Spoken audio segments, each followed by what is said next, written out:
अस्सलाम वालेकुम व्यूवर्स, मैं आफाक अहमद हूँ और आप देख रहे हैं स्मार्ट बर्ड फार्म। व्यूवर्स, आज मेरे पास कमेंट्स जो आए थे उसमें मैं देख रहा था, हमारे एक दोस्त हैं और सब्सक्राइबर हैं, उन्होंने पूछा था कि फिंचेस के बारे में भी कुछ वीडियोस बनाएं। तो वाकई काफ़ी दिन हो गए थे मैं फिंचेस के ऊपर वीडियोस नहीं बना रहा था, क्योंकि इस वक्त जिसको कहना चाहिए ट्रेंड जो चल रहा है वो जावा का चल रहा है। लोग जावा के बारे में मालूमात चाहते हैं, तो मैं उसके ऊपर ही ज़्यादा वीडियोस बना रहा था। तो काफ़ी दिन के बाद कर रहा हूँ आज जावा के ऊपर, तो यानी कि फिंचेस के ऊपर। तो फिंचेस का इस वक्त जैसा कि मैंने बतलाया भी था कि फिंचेस तकरीबन ज़्यादा से ज़्यादा बस एक महीना ऐसा होता है साल में कि जिसमें आपको उसको ब्रीड को रोक लेना चाहिए, ताकि उनको रेट एक तरह से स्टे भी थोड़ा सा उनको मिल जाए, वो जिसको कहना चाहिए रेस्ट पे चली जाएँ थोड़े दिन के लिए। फिर ये होता है कि आप उनकी गिनती वगैरह मेल फीमेल वो भी चेक हो जाता है उसी टाइम के अंदर, और फिर आप दोबारा यूँ समझ लीजिए जब रेन्यू हो जाती है तो फिर आप एक उसको दोबारा ब्रीड पर लगा दें। बस वो एक महीने का रेस्ट इस तरीके से होता है, ठीक है। बाकी पूरा साल ये ब्रीड करती रहती हैं, अभी भी कर रही हैं।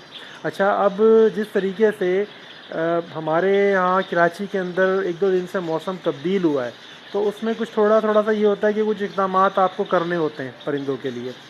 तो मैं उसके ऊपर सोच रहा था कि बतला दूं, क्योंकि सीधी बात है ये चीज़ें ऐसी होती हैं कि फ़ौरी तौर पर जो भी यानी कि ब्रीडर हैं, अगर वो ज़रा सी भी बेहतियाती करते हैं तो उसमें नुकसान हो सकता है।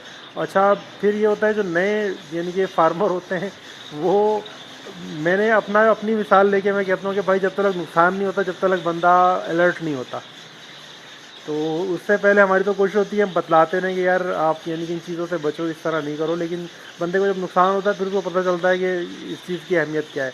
तो अभी इस वक्त हमारे पास देखें जो ब्रीड में बच्चे आए हुए हैं, तो इनकी एक आदत होती है, ये किसी कोने में ही बैठ जाते हैं जाके। पीछे आप देख रहे हैं मैंने वो गत्ते वगैरह रखे हुए हैं, ठीक है। तो ये ऐसी जगह बैठते हैं जहाँ पर नीचे कंगनी का छिलका वगैरह पड़ा हुआ है, और इसमें फिर आप पीछे इस तरह के गत्ते वगैरह रख दें, कुछ यानी कि आड़ बन जाए जिसके पीछे ये जाके बैठ जाएं, और वहाँ पे इनको डायरेक्ट हवा ना लगे।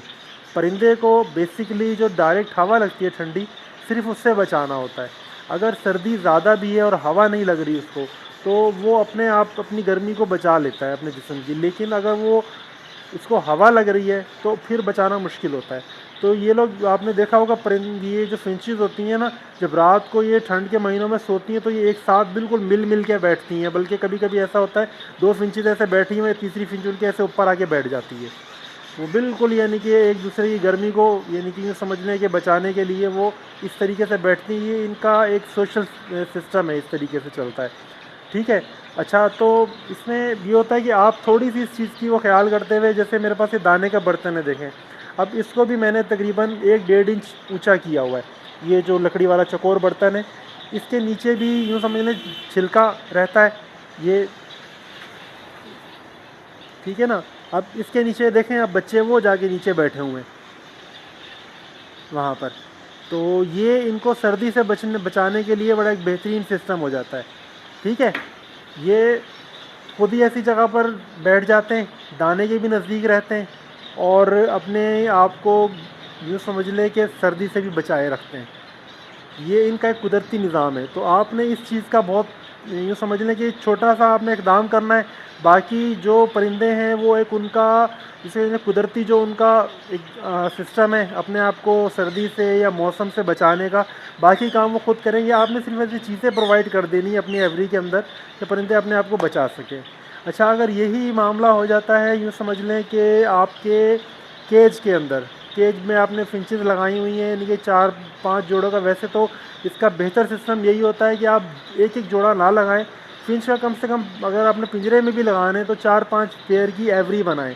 यानी कि 1.5 बाई 3 फुट का एक पिंजरा है, तो उसके अंदर ये 4 खाने वाला आता है, तो 1.5 बाई 1.5 के उसके खाने होते हैं, और पार्टीशन निकालें तो 1.5 बाई 3 का बन जाता है। तो उसके ऐसे यानी कि ऐसी जगह में 4-5 पेयर इसके आराम से चल जाते हैं। तो उसमें भी आप इस तरह के जैसे पीवीसी का पाइप आता है, आप वो रख दें, अंदर 1 फुट का टुकड़ा रख दें, ताकि वो उसके अंदर घुस के बैठ सकें सर्दी के दिनों में, ठीक है। या कोई इस तरह का गत्ता जैसे मैंने रखे हुए कि उनके लिए एक आड़ बन जाए कि वो हवा से बच सकें। जिस तरह वो चादर होती है इस तरह वो जिगजैग वाली एक वो टुकड़ा रख दें, ताकि वो अंदर उसके नीचे बैठ सकें और अपने आप को ज़रा ठंड से बचा सकें। तो ये एक ज़रूरी वो है, और यही यूँ समझ लें जो जावा है उसके अंदर भी यही करना होता है। मैं अभी उसको एक सिस्टम को तैयार करूँगा, मैं इंशाल्लाह बताऊँगा आपको कि उसको आपको कैसे करना है, ठीक है ना। उसमें ये होता है कि लोग, मैंने बताया था कि एक लैंप बनता है, तो उसमें मेरे एक साथ उन्होंने बताया मुझे कि बोला भाई लैंप में ज़रूरी नहीं है कि आप 100 वाट का बल्ब ही लगाओ, यानी कि हीट के एतबार से। बोला सिर्फ बल्ब भी लगा दो ना आप, यानी कि भले वो जैसे वाइट ये आते हैं आजकल हमारे यहाँ 6 वाट का 60 वाट का, बोला सिर्फ रोशनी होनी चाहिए। बोला जो आपने उसको ऊपर के कवर दिया हुआ है ना, वो सिर्फ उससे हवा से जो बच रहे हैं वो उनके लिए काफ़ी है। बाकी उनको उसके अंदर इतनी गर्मी नहीं भी मिल रही, तो बोला वो नीचे छिलका होता है, ऊपर से उनको हवा से आपने बचा रखा है, ढका हुआ है, तो बोला वो बच्चे उसके अंदर भी महफूज हैं। उससे ज़्यादा की हीट उनको, यानी कि ज़रूरी नहीं है को इससे ज़्यादा की गर्मी चाहिए हो कराची के मौसम के अंदर। कराची के बाहर जाते हैं तो वहाँ पर गर्मी इन सर्दी ज़्यादा होती है, तो वहाँ पर तो वाकई के आपको बल्ब लगाना चाहिए और भी इक़दाम करने पड़ते हैं वहाँ के एतबार से, तो वो एक अलहदा वो है। लेकिन जो हमारे यहाँ का मौसम है उसके अंदर इतना काफ़ी, क्योंकि हमारा जो टेम्परेचर जाता है वो ज़्यादा से ज़्यादा 17-18 तक जाता है। कभी कभी होता है कि वो यूँ समझ लें कि 16, 15, 10 तक गया हो, कभी होता है, वरना ये यूँ समझ लें 15 से 20 के दरमियान तक टेम्परेचर जाता है नीचे अगर जाता है तो। इससे कम आम तौर पर नहीं होता, अगर होता भी है तो 10-15 दिन होते हैं कराची में इस तरह के, इससे ज़्यादा नहीं होते। तो व्यूअर्स ये आज की वीडियो थी। इंशाल्लाह नेक्स्ट वीडियो में फिर मिलेंगे। मेरे चैनल को सब्सक्राइब करें, बेल के नोटिफिकेशन को लाजमी ऑन करें ताकि आपको ऐसी इंफॉर्मेटिव वीडियोस मिलती रहें।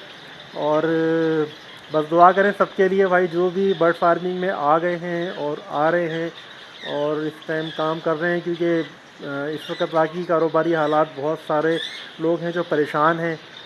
ऐसे हालात में भी अल्लाह का शुक्र है बर्ड फार्मिंग का काम फिर भी ग्रो कर रहा है। कुछ ना कुछ लोग जो इससे जुड़े हुए हैं वो अपना रोज़ी रोटी इससे कमा रहे हैं। तो सबके लिए दुआ करनी चाहिए, अल्लाह ताला हमारे मुल्क के हालात अच्छे करे। तो इसी के साथ इजाज़त चाहूँगा व्यूअर्स, अल्लाह हाफिज़।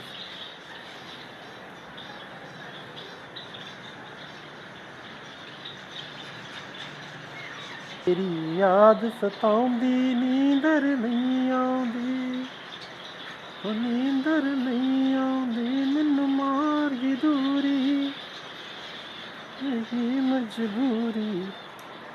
हाँ।